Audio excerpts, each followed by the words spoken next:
दोस्तों नमस्कार, मैं अरुण बागड़े और आप देख रहे हैं नेशनल दस्तक। आज 5 मार्च है और पूरे देश में भारत बंद है बहुजन समाज का। इसी कार्यक्रम में रायपुर छत्तीसगढ़ की राजधानी रायपुर में भी सुबह से ही बहुजन समाज के लोग उमड़ पड़े हैं और दुकानों को लगातार बंद करा रहे हैं। क्या प्रमुख मांगे हैं, आइए मैं अधिक जानकारी के लिए दिलीप प्रकाश जी से मैं बात करता हूँ। सर, भारत में पूरा बंद है, रायपुर में भी आप लोग पूरा बहुजन समाज आज इकट्ठा हुए हैं, आप बंद कर रहे हैं दुकानों को, क्या कुछ मांगे हैं वो बताइए। हमारा ये है कि 13 पॉइंट रोस्टर जो लागू किया गया है वो SC, ST, OBC को पूरे आरक्षण से वंचित करने का इनका प्रोग्राम है।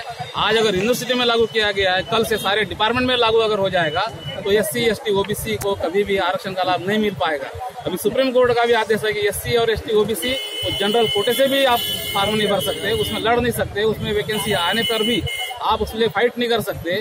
और SC, ST, OBC को अगर 13 पॉइंट रोस्टर लागू हो जाता है, डिपार्टमेंट वाइज जो रोस्टर लागू हो जाता है, जो कैरी फॉरवर्ड भी नहीं होता है, तो इस तरह से SC, ST, OBC को आरक्षण से पूरा उनको वंचित किया जा रहा है। जब ये सब खत्म हो जाएगा तो हमारे लिए बचेगा क्या? इस तरह से ये आरक्षण को पूरा खत्म करके संविधान को खत्म किया जा रहा है। दूसरा ये है कि EVM से जो वोटिंग हो रहा है, हम अगर जिस प्रतिनिधि को चुनना चाहते हैं और EVM अगर हैक हो जाता है तो हमारा वोट कहाँ जा रहा है, हम किसको चुन रहे हैं, ये तो गलत जगह जा रहा है। अगर गलत हो रहा है तो हमको उसको रोकना पड़ेगा। अगर हमको VVPAT लागू करना है, उसका जो पर्ची निकलता है उसको भी लागू करना है। सुप्रीम कोर्ट का डिसीजन है, ये हम नहीं कह रहे। सुप्रीम कोर्ट ने मान लिया है कि EVM हैक होता है और उसमें गड़बड़ियां हो रही है। जैसा कि अभी 1 महीना पहले भी जो अमेरिका के पत्रकार है उन्होंने डिक्लेयर किया था कि EVM हैक हुआ है, उनका पूरे सबूत है, वो देने को तैयार है। और सुप्रीम कोर्ट का डिसीजन है, ये हमारा डिसीजन नहीं है। जो याचिका सुप्रीम कोर्ट में लगाई थी, सुप्रीम कोर्ट ने बोला है कि EVM हैक हो रही है।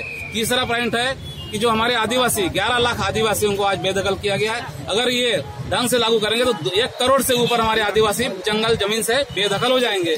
इसके लिए हमको आज विरोध करना पड़ रहा है, भारत बंद करना पड़ रहा है। जी, 13 पॉइंट रोस्टर लागू होता है तो कहीं ना कहीं संविधान खत्म है बहुजन समाज के लिए। सवर्णों को जो 10% आरक्षण दिया गया, संविधान में कहीं प्रावधान नहीं है, इसके खिलाफ भी विरोध प्रदर्शन है, इसके बारे में देखिए। सबसे पहले आप लोगों को धन्यवाद देना मैं चाहूंगा कि आज जो भारत जो है 5 मार्च को पूरे भारत में ये चरणबद्ध आंदोलन के तहत ये बंद किया गया है। और आपको दूसरी महत्वपूर्ण बात बता देना चाहता हूं कि आज नरेंद्र मोदी जो है वैचारिक लड़ाई हार चुका है और वैचारिक लड़ाई हार जाने के बाद वो केवल देश में अराजकता, दंगा फसाद के अलावा उसके पास अब कोई दूसरा विकल्प नहीं बचा है।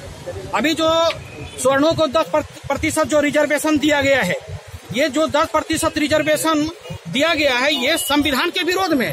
खुद उन्होंने 16 नवंबर 92 को सुप्रीम कोर्ट का डिसीजन है कि 50% से ज्यादा रिजर्वेशन नहीं दिया जा सकता है, ऐसा सुप्रीम कोर्ट का निर्णय है। उसके बाद भी आप जो है 10% रिजर्वेशन दे रहे हो, किस आधार पर दे रहे हो? क्या उसके लिए आपने कोई आयोग बनाया? कोई आयोग नहीं बनाया, और आयोग भी नहीं बनाया और उसके बाद आपने उसको 10% रिजर्वेशन लागू कर रहे हो। ये किस आधार पर लागू कर रहे हो? और खास बात, आप जिनको दे रहे हो उन्होंने कोई आंदोलन भी नहीं किया, कोई लड़ाई भी नहीं लड़ी, कोई डंडे भी नहीं खाए, फिर भी आप उसको रिजर्वेशन दे रहे हो। और मांग भी नहीं किया, उसके बाद भी आप उसको रिजर्वेशन दे रहे हो। ये तो सरासर अन्याय है, सरासर गलत है। दूसरी तरफ आप कह रहे हो कि 6 रुपये से 20 रुपये कमाने वाला गरीब है, ये डॉक्टर सेन गुप्ता का रिपोर्ट कहता है। मतलब SC, ST, OBC को 6 रुपये से 20 रुपये कमाने वाले को गरीब कहते हो और उसको आप जो है लाल कार्ड और पीला कार्ड इशू कर रहे हो। और ब्राह्मणों के लिए, स्वर्णों के लिए आप गरीबी भाषा डिसाइड कर रहे हो। 66,000 रुपया कमाने वाला महीने वो आदमी गरीब है, ये बताओ भाई, ये अन्याय कैसे? SC, ST, OBC क्या देश के मूल्यवान